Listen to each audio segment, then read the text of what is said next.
Hello students, I am Nidhi Bhatt, your science teacher. We will continue chapter number 5, periodic classification of elements in this video. In previous video, we have discussed about attempts of classification, Dobereiner triads, Newland's octaves, Mendeleev periodic table and modern periodic table. In this part, we will discuss about exercise of this chapter. हम इस chapter की exercise को solve करेंगे. ठीक है, so let's start. First question, which of the following statement is not a correct statement about the trends when going from left to right across the period of periodic table. When we move left to right in same period. जब हम modern period table में एक ही period में left to right जाते हैं तो जो trends होता है, जो प्रॉपर्टी का जो ट्रेंड था उनमें चेंज का, उसके लिए कौन सा स्टेटमेंट करेक्ट नहीं है ये हमें बताना है. First statement is the elements become less metallic in nature. First statement क्या है कि when we go left to right elements become less metallic. तो ये ठीक है, हमने पढ़ा था कि जब हम लेफ्ट टू राइट जाते हैं तो मेटेलिक प्रॉपर्टीज डिक्रीज होती है, तो ये राइट है. ठीक है, नेक्स्ट पॉइंट क्या है, the number of valence electron increases. ये पॉइंट भी करेक्ट है क्योंकि हमने देखा था when we move left to right valence electrons are increasing. First group में वैलेंस इलेक्ट्रॉन 1 था, सेकेंड ग्रुप में 2 था, 13 में 3, 14 में 4, इस तरह से वो इंक्रीज हो रहे थे. Third point is the atom lose their electrons more easily. Third point क्या कह रहा है कि एटम easily अपना इलेक्ट्रॉन लूज करेंगे. तो ये क्या है, दिस इज रॉन्ग बिकॉज हमने पढ़ा था कि जब हम लेफ्ट टू राइट जाते हैं तो एटम का साइज क्या होता है, डिक्रीज होता जाता है. तो डिक्रीज हो जाता है तो क्या होता है, इलेक्ट्रॉन को लूज करने में प्रॉब्लम आती है क्योंकि न्यूक्लियस के और इलेक्ट्रॉन की बीच की डिस्टेंस कम हो जाती है और वो उस पर अच्छे से होल्ड कर पाता है, इसलिए वो इजीली इलेक्ट्रॉन को लूज नहीं कर पाता और इसीलिए मेटेलिक प्रॉपर्टी डिक्रीज होती है. तो यहाँ क्या लिख रखा है, यहाँ अपोजिट लिख रखा है कि atom lose their electron easily. तो ये पॉइंट क्या है, इनकरेक्ट है. ठीक है, तो हमसे क्या पूछा गया है, which is not a correct statement. तो ये हमारा करेक्ट स्टेटमेंट नहीं है. फोर्थ स्टेटमेंट करेक्ट है कि oxides becomes more acidic. Oxides more acidic हो जाते हैं क्योंकि नॉन मेटल के ऑक्साइड्स कैसे होते हैं, एसिडिक होते हैं, और हमारे राइट साइड में कौन होती हैं, नॉन मेटल्स होती हैं. तो हमारे 1, 2 और 4 पॉइंट तो सही हैं, तो हमारा आंसर क्या होगा, आंसर इज सी. ठीक है, तो ये हमारा फर्स्ट क्वेश्चन हो गया. नेक्स्ट क्वेश्चन देखते हैं students. Elements X forms a chloride with the formula HCl2 which is a solid with high melting point. ठीक है, एक इनमें से एक मेटल है जो कंपाउंड बना रही है HCl2 जिसका मेल्टिंग पॉइंट हाई है. X would most likely be in the same group of the periodic table as. तो ये जो X है इन एलिमेंट्स में से किसके ग्रुप में हो सकता है. तो देखेंगे फॉर्मूला है HCl2. ठीक है, इट मीन्स अगर हम देखें ये फॉर्मूला किस तरह से बना होगा, हमने 9th में फॉर्मूला मेकिंग सीखा था X+2 और Cl-. ठीक है, तो जब हम इनको क्रॉस करते हैं इनकी वैलेंसी को तो हमारा बन जाता है XCl2. तो यानी कि हमारे X पे क्या चार्ज आ जानी चाहिए, +2, यानी उसकी वैलेंसी कितनी होनी चाहिए, 2. ठीक है, तो हमारा X उस एलिमेंट के सिमिलर होगा जिसकी वैलेंसी 2 होगी या जिस पर इजीली +2 चार्ज आ सकता है. तो देखिए फर्स्ट ऑप्शन हमारा सोडियम है. सोडियम का अगर हम कॉन्फ़िगरेशन भरें 2, 8, 1 तो इसके आउटर मोस्ट शेल में 1 इलेक्ट्रॉन है, ये 1 इलेक्ट्रॉन लूज करेगा, इसकी वैलेंसी 1 होगी. ठीक है, अगर हम एल्यूमिनियम को देखें 13 है इसका एटॉमिक नंबर, कॉन्फ़िगरेशन 2, 8, 3, तो ये क्या करेगा, 3 इलेक्ट्रॉन लूज करेगा, इसकी वैलेंसी 3 होगी. ठीक है, अगर हम मैग्नीशियम को देखते हैं इसका एटॉमिक नंबर 12 होता है, 2, 8, 2, यानी कि इसमें आउटर मोस्ट शेल में 2 इलेक्ट्रॉन है और ये इजीली 2 इलेक्ट्रॉन को लूज करके +2 चार्ज इस पर आ सकता है. तो यानी कि X किसके सिमिलर होगा, magnesium. Option is B. Silicon में क्या होगा, 2, 8, 4, तो ये भी सिमिलर नहीं होगा. ठीक है, तो हमारा आंसर क्या होगा, मैग्नीशियम. ठीक है, नेक्स्ट क्वेश्चन देखते हैं स्टूडेंट्स। विच एलिमेंट हैज़, हमें बताना है इनमें से किन एलिमेंट में 2 shells and both of which are completely filled with electrons। ऐसा एलिमेंट बताना है जिसमें 2 shells होंगे and both are completely filled, तो उसका हमें नाम बताना है। तो इसको ध्यान में रखेंगे, मॉडर्न पीरियोडिक टेबल के टाइम हमने देखा था, ये हमने 2 शेल भरे, ठीक है, मान लीजिए 2 शेल। अब ये क्या है, कंप्लीटली फिल है। हमें पता है सेकेंड और शेल में कितने इलेक्ट्रॉन आ सकते हैं, मैक्सिमम 8, तो हमने कंप्लीटली फिल कर दिया इसे। फर्स्ट ऑर्बिटल में मैक्सिमम कितने इलेक्ट्रॉन आ सकते हैं, 2, तो 2 शेल हमने भर दिए और दोनों में कंप्लीट हमने इलेक्ट्रॉन भर दिए। तो टोटल कितने इलेक्ट्रॉन हुए, 2 + 8 10। तो ये एलिमेंट हमारा कौन सा होगा, 10 एटॉमिक नंबर वाला, दैट इज नियॉन। तो ये एलिमेंट कौन सा होगा हमारा, नियॉन।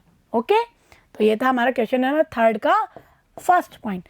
नेक्स्ट पॉइंट देखेंगे, which element have electronic configuration 2a2। Very simple, किसका कॉन्फ़िगरेशन 2a2 है, तो इलेक्ट्रॉन्स को टोटल काउंट करेंगे, 2 + 8 10 + 2 12, यानी कि इलेक्ट्रॉन्स टोटल कितने हो गए, 12, यानी एटॉमिक नंबर इसका क्या होगा, 12। तो एटॉमिक नंबर 12 वाला कौन सा एलिमेंट है, मैग्नीशियम, दिस इज मैग्नीशियम। तो इसका आंसर क्या होगा हमारा, मैग्नीशियम। नेक्स्ट देखेंगे, a total of 3 shells, total कितने शेल्स होने चाहिए, 3, with 4 electron in its valence shell. इसके वैलेंस शेल में कितने इलेक्ट्रॉन्स होने चाहिए, 4। हमने देखा 3 शेल होने चाहिए, तो हमने सबसे पहले 3 शेल्स इस तरह से बना दिया, ठीक है।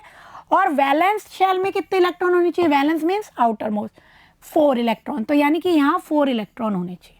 अब हमें पता है कि थर्ड शेल में इलेक्ट्रॉन तब जाएंगे जब फर्स्ट और 2 कंप्लीट हो जाएंगे, तभी थर्ड शेल में इलेक्ट्रॉन जाएंगे। बोरबरी स्कीम में हमने पढ़ा हुआ है। तो फर्स्ट शेल में 2 इलेक्ट्रॉन आ सकते, 2 भर दिए। नेक्स्ट शेल में 8 इलेक्ट्रॉन आ सकते, 8 भर दिए। तो टोटल कितने इलेक्ट्रॉन हुए, 10 + 4 14, 2 8 10 + 4 14, टोटल इलेक्ट्रॉन कितने हो गए, 14, ठीक है। तो दैट मीन्स ये क्या होगा हमारा, 14 एटॉमिक नंबर वाला सिलिकॉन, क्या होगा ये, सिलिकॉन। ओके, नेक्स्ट देखेंगे, a total of 2 shells, total कितने शेल होने चाहिए, 2 shell, with 3 electrons in its valence shell, और इसके वैलेंस शेल में कितने इलेक्ट्रॉन होने चाहिए, 3, ठीक है, और 2 ही शेल होने चाहिए, यानी सेकंड नंबर वाले में हमें 3 इलेक्ट्रॉन भरने। तो हमें पता है पहले फर्स्ट कंप्लीट होगा तभी सेकंड में इलेक्ट्रॉन्स जाएंगे, यानी फर्स्ट में कितने इलेक्ट्रॉन्स होंगे, 2, फर्स्ट शेल में 2 इलेक्ट्रॉन आ सकते हैं। तो 2 + 3 टोटल इलेक्ट्रॉन कितने हो गए, 5, यानी टोटल इलेक्ट्रॉन कितने हैं इस एलिमेंट में, 5। तो एटॉमिक नंबर भी कितना होगा, इलेक्ट्रॉन और प्रोटॉन बराबर हो गए, तो प्रोटॉन भी 5 हैं। तो 5 प्रोटॉन वाला कौन सा है element, boron, that is boron, ठीक है। तो ये हमारा क्वेश्चन 3 का डी पार्ट भी हो गया। Twice as many electron in its second shell as in its first shell, यानी कि एक फर्स्ट शेल है, एक सेकंड शेल है, और सेकंड शेल में फर्स्ट शेल से ट्वाइस इलेक्ट्रॉन यानी डबल इलेक्ट्रॉन होने चाहिए। तो हमें पता है फर्स्ट में तो 2 ही इलेक्ट्रॉन हो सकते हैं, और सेकंड में क्या है उसके ट्वाइस, यानी 2 का डबल, यानी 4। तो टोटल कितने इलेक्ट्रॉन हो गए, 2 + 4 6, यानी इलेक्ट्रॉन कितने हमारे, 6, प्रोटॉन भी 6। तो क्या हो गया इसका atomic number, 6, that means it is carbon. 6 atomic number किसका होता है, कार्बन का होता है। तो इस तरह से हमारा ये क्वेश्चन बहुत इजीली सॉल्व हो जाता है। नेक्स्ट क्वेश्चन देखेंगे अब हम, what property do all elements in the same column of the periodic table as boron have in common। हमें देखना है कि पीरियोडिक टेबल में बोरोन वाला जो कॉलम है उसके सभी एलिमेंट्स में कौन सी प्रॉपर्टी सेम होगी। तो पहले हम बोरोन को देखेंगे। बोरोन का एटॉमिक नंबर होता है 5, और इसके हम कॉन्फ़िगरेशन भरते हैं 2 और 3। तो इसके वैलेंस शेल में कितने इलेक्ट्रॉन हैं, 3 हैं। और हमने पढ़ा था पीरियोडिक टेबल में एक ही ग्रुप में आने वाले जितने भी एलिमेंट्स हैं उनके वैलेंस इलेक्ट्रॉन और वैलेंसी सेम होती है। तो बोरोन ग्रुप में आने वाले सभी एलिमेंट्स के भी वैलेंस इलेक्ट्रॉन कितने होंगे? 3, और वैलेंसी कितनी होगी? 3। तो ये पूरे ग्रुप में कॉमन होगा। ठीक है, नेक्स्ट क्वेश्चन देखते हैं अब हम। What property do all elements in the same column of periodic table as fluorine have in common? अगर हम फ्लोरीन के कॉलम को देखें तो उस कॉलम में जो अदर एलिमेंट्स हैं उसमें और फ्लोरीन में क्या सिमिलरिटी होगी? तो देखेंगे सबसे पहले फ्लोरीन का एटॉमिक नंबर 9, तो हम इसको भरेंगे 2 7। इसके वैलेंस इलेक्ट्रॉन कितने हैं? 7। ठीक है, मीन्स वैलेंस शेल में 7 इलेक्ट्रॉन होंगे। तो जो अदर एलिमेंट्स होंगे उस कॉलम में उनके भी वैलेंस इलेक्ट्रॉन कितने होंगे? 7। और वैलेंसी कितनी होगी? 1। ठीक है, वैलेंस इलेक्ट्रॉन कितने होंगे? 7, और वैलेंसी 1 होगी, क्योंकि एक इलेक्ट्रॉन लेकर के ये अपना ऑक्टेट कंप्लीट कर सकता है। तो इन सब की वैलेंसी 1 होगी, ये इसमें सिमिलर होगा। ठीक है, नेक्स्ट क्वेश्चन देखेंगे हम। An atom has electronic configuration 287। एक एटम है जिसका इलेक्ट्रॉनिक कॉन्फ़िगरेशन है 287। What is the atomic number of this element? पहले तो हमें क्या बताना है, इसका एटॉमिक नंबर क्या होगा। तो हम नंबर ऑफ इलेक्ट्रॉन्स को काउंट कर लेते हैं। 2 + 8 10 + 7 मीन्स 17। तो 17 क्या होगा इसका एटॉमिक नंबर, क्योंकि जितने इलेक्ट्रॉन है उतना प्रोटॉन है। हम बार बार इस चीज़ को रिपीट कर ही चुके हैं कई बार। तो इसका एटॉमिक नंबर क्या होगा? 17। और इसका नाम क्या हो जाएगा? आपको पता है क्लोरीन। 17 नंबर पे कौन आता है? क्लोरीन। ठीक है, आगे क्या पूछा है? To which of the following elements would be chemically similar. ठीक है, इनमें से कौन सा एलिमेंट क्लोरीन के सिमिलर होगा? तो हमें ध्यान रखना है कि जिसका कॉन्फ़िगरेशन क्लोरीन जैसा होगा, यानी आउटर मोस्ट शेल में 7 इलेक्ट्रॉन ही आएंगे, वो हमारे किसके जैसा होगा? क्लोरीन जैसा होगा। तो नाइट्रोजन का एटॉमिक नंबर होता है 7, कॉन्फ़िगरेशन भरेंगे 2 5, यानी इसके वैलेंस शेल में कितने इलेक्ट्रॉन है? 5। फ्लोरीन का भरेंगे एटॉमिक नंबर 9 2 7, वैलेंस शेल में कितने इलेक्ट्रॉन है? 7।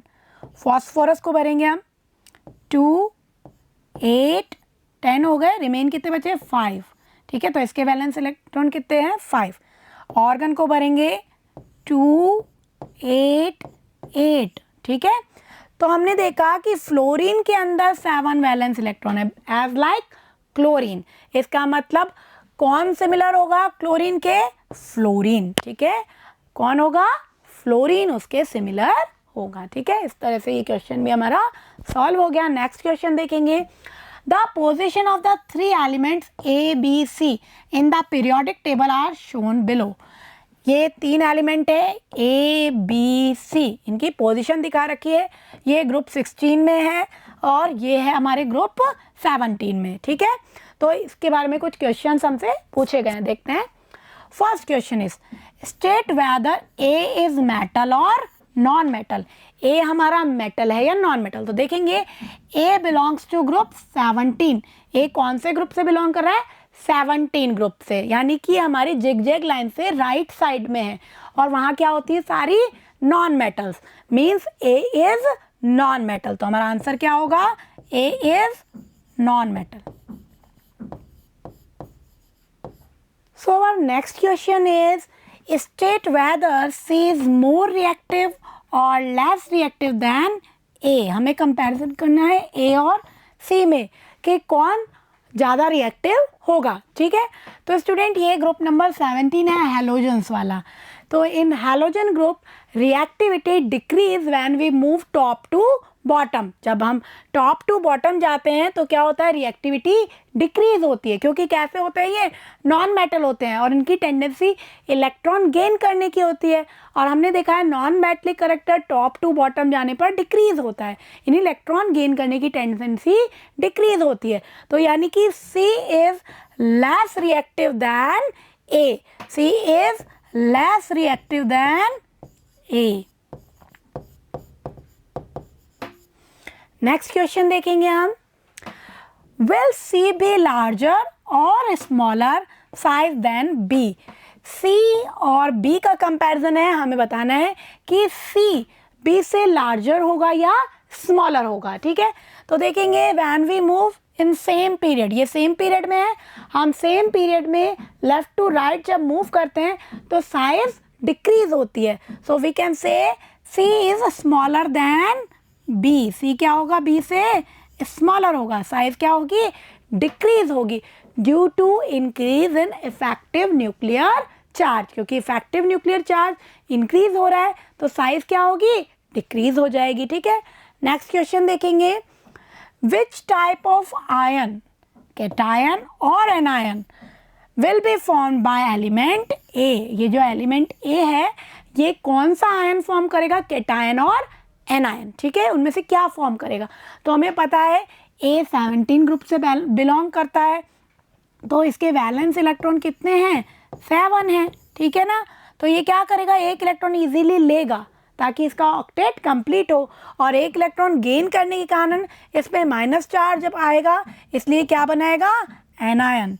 It will form anion. ठीक है, हमारा आंसर हो गया एनायन. ठीक है, नेक्स्ट क्वेश्चन देखेंगे. Question number 7.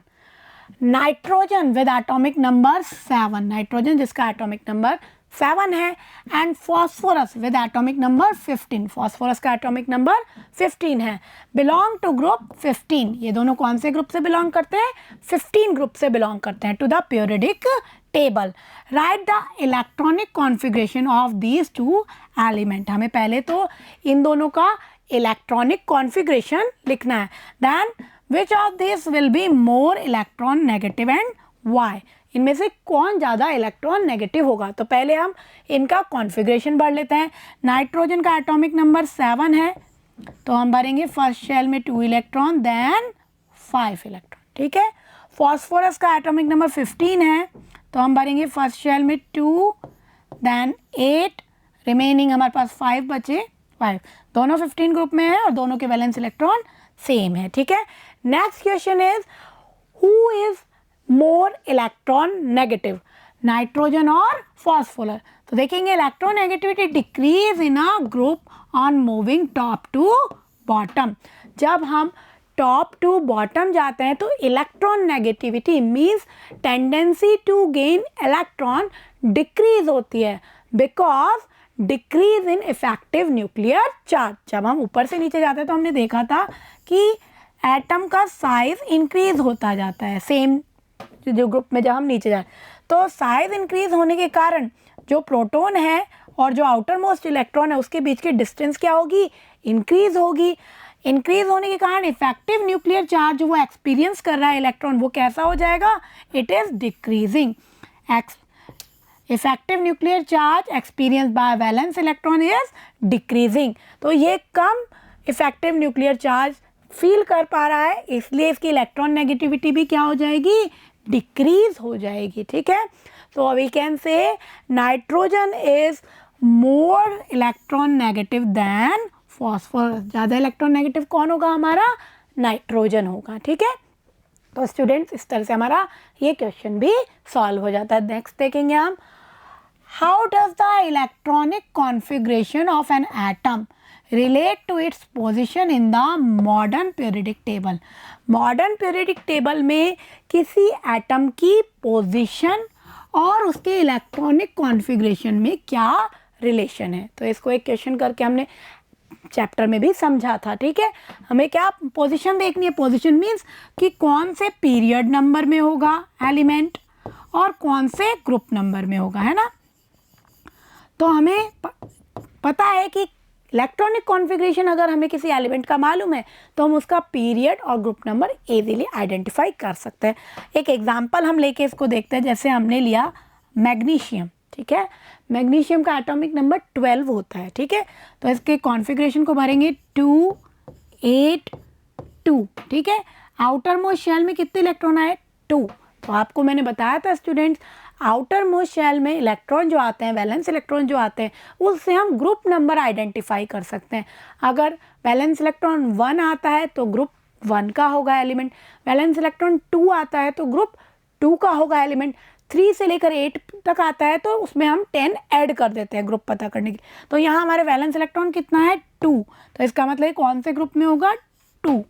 ठीक है, अब पीरियड पता करना है हमें, तो number of period is equal to number of shells, कितने शेल्स में हमने इलेक्ट्रॉन भरे हैं, हमने 3 टाइम्स भरे हैं ना, इसका मतलब 3 शेल में इसके इलेक्ट्रॉन आ रहे हैं, तो it means period will be 3। तो इस तरह से हम मॉडर्न पीरियोडिक टेबल में एलिमेंट्स की पोजीशन और इलेक्ट्रॉनिक कॉन्फ़िगरेशन को रिलेट कर सकते हैं। ठीक है, तो ये हमारा क्वेश्चन नंबर 8 भी सॉल्व हो गया। ठीक है, नेक्स्ट क्वेश्चन देखेंगे अब हम। इन the modern periodic table calcium with atomic number 20, calcium जिसका एटॉमिक नंबर क्या है 20 है, surrounded by elements with atomic number 12, 19, 21 and 38। ये कौन कौन से एलिमेंट से सराउंडेड है जिसका एटॉमिक नंबर 12, 19, 21 और 38 है। ठीक है, which of these have physical and chemical properties resembling calcium, इनमें से किस किस की प्रॉपर्टी कैल्शियम से रिजेंबल करती है, यानी किस किस की फिजिकल और केमिकल प्रॉपर्टी कैल्शियम के जैसी है।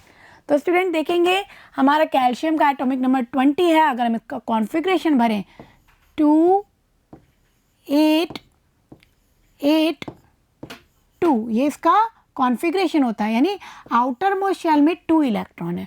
तो इनमें से कौन सा एलिमेंट मैच करेगा, तो स्टूडेंट हम फिल करके देखते हैं। 12 नंबर पे हमारा मैग्नीशियम आता है, मैग्नीशियम का इलेक्ट्रॉनिक कॉन्फ़िगरेशन 2, 8, 2, इसके आउटर मोस्ट शेल में हमारे 2 इलेक्ट्रॉन आ रहे हैं। ठीक है, 19 पे हमारा पोटेशियम आता है, तो पोटेशियम का अगर हम कॉन्फ़िगरेशन भरेंगे दैट इज़ 2, 8, 8, 1। ठीक है, तो पोटेशियम हमारा रिजेंबल नहीं करेगा जबकि मैग्नीशियम हमारा रिजेंबल करेगा। 21 नंबर पे स्कैंडियम आता है और ये हमारा डी ब्लॉक वाली लाइन में आता है। ठीक है, और इसमें भी आउटर मोस्ट शेल में 2 इलेक्ट्रॉन नहीं आते हैं। ठीक है, तो हम इस तरह से ग्रुप नंबर लिख के भी देख सकते हैं, बेरिलियम, मैग्नीशियम,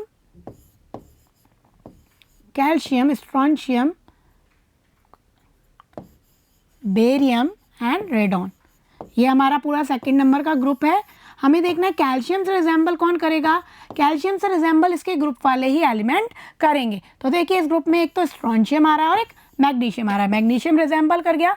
38 नंबर पे जो हमारा स्ट्रोंशियम आता है, सॉरी, उसका अगर हम कॉन्फ़िगरेशन भरेंगे तो डेट इज 2, 8, 18, 8, 2। ठीक है, तो इसके भी आउटर मोस्ट शेल में 2 इलेक्ट्रॉन्स आते हैं, इसका मतलब स्ट्रोंशियम और मैग्नीशियम जो है कैल्शियम से रिजेंबल करेंगे। ठीक है, बाकी के एलिमेंट क्योंकि कैल्शियम वाली लाइन में नहीं आ रहे हैं, स्ट्रोंशियम और मैग्नीशियम कैल्शियम वाले ग्रुप में ही आ रहा है, वैलेंस इलेक्ट्रॉन सभी में 2 हैं, तो ये क्या करेंगे, हमारे कैल्शियम से सिमिलैरिटी रखेंगे। ठीक है, next question, compare and contrast the arrangement of elements in Mendeleev periodic table and modern periodic table. हमें दोनों टेबल मेंडलीव और मॉडर्न पीरियोडिक टेबल का कंपैरिजन करके उनमें एलिमेंट्स का जो अरेंजमेंट है वो किस तरह से डिफरेंस करता है उसको बताना है। तो इसका आंसर देखेंगे students, Mendeleev periodic table and modern periodic table हमने पढ़ा हुआ है। In Mendeleev periodic table elements are arranged in increasing order of atomic masses, while in modern periodic table elements are arranged in increasing order of their atomic number। तो ये major difference था कि Mendeleev में atomic mass के order में जमे हुए थे एलिमेंट, जबकि मॉडर्न पीरियोडिक टेबल में एलिमेंट्स एटॉमिक नंबर के अरेंजमेंट में जुड़े थे। First point is elements are arrange in the increasing order of their atomic masses and in modern periodic table elements are arrange in the increasing order of their atomic number. ठीक है, next difference क्या है, in Mendeleev periodic table only 63 elements were known, while in modern periodic table 118 elements are known। Mendeleev table में कितने elements known थे at the time of Mendeleev, 63 elements were known. In the modern periodic table 118 elements are known, जबकि हमारी modern periodic table में कितने elements known है 118। ठीक है, थर्ड जो डिफरेंस है याद कीजिए, मेंडलीव की टेबल में जो हमारी जो वर्टिकल रोज थी जिन्हें हमें ग्रुप भी कहते हैं वो कितनी थी 8, while in modern periodic table groups are 18। Modern periodic table में कितने ग्रुप्स हैं 18। There are 8 groups in Mendeleev periodic table and there are 18 groups in modern periodic table. Besides this, Mendeleev subdivided group into A and B. Mendeleev ने जो अपने group थे 1 to 7 को A और B में सबडिवाइडेड भी किया था, जबकि मॉडर्न पीरियडिक टेबल में ग्रुप्स को सबडिवाइडेड नहीं किया गया. 4 point is groups are subdivided into subgroup A and B and in modern periodic table groups are not subdivided.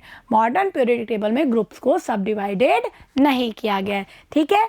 Next, in Mendeleev table noble gases were not discovered. Mendeleev के time तक noble gases की discovery नहीं हो पाई थी, तो उनको position नहीं दिया गया है. बाद में जब उनकी डिस्कवरी हुई तो वो लास्ट में ज़ीरो ग्रुप की फॉर्म में वहाँ पे अलग से अकोमोडेट हो गए थे. लेकिन मेंडलीव ने जब टेबल बनाई थी तो नोबल गैसेस डिस्कवर नहीं हुए थे. But in case of modern periodic table noble gases are discovered and placed in a separate column. ठीक है. A separate group is meant for noble gases. ठीक है. 6 जो डिफरेंस है मेंडलीव टेबल का, जो सबसे बड़ा जो चैलेंज था, नो प्लेस फॉर आइसोटोप्स. ठीक है. वहाँ पे एक क्वेश्चनिंग हो गई थी, एक ऑब्जेक्शन लगा था मेंडलीव की टेबल पे कि आइसोटोप्स को अलग अलग पोजीशन क्यों नहीं दे गई, जबकि मॉडर्न पीरियडिक टेबल में हमने एटॉमिक मास के कॉन्सेप्ट को ख़त्म कर दिया, इसलिए आइसोटोप्स को अलग अलग स्लॉट देने की ज़रूरत ही नहीं थी. Elements are arrange in their atomic number के ऑर्डर में. ठीक है. तो no place for isotopes in Mendeleev table and in modern periodic table sorts are determined according to their atomic numbers. ठीक है. 7th जो डिफरेंस है, in Mendeleev table left some gaps for new discovered elements. Mendeleev की table में कुछ gaps छोड़ दिए गए थे जिससे बाद में जो न्यू डिस्कवर्ड एलिमेंट्स थे उनको उसमें फिल किया जा सके, जबकि मॉडर्न जो पीरियडिक टेबल है उसमें सभी एलिमेंट्स डिस्कवर होके वेल अरेंज हो चुके हैं. ठीक है. तो 7th point is Mendeleev left some gaps for the elements in his periodic table. In the modern periodic table, all the elements are arranged properly. ठीक है.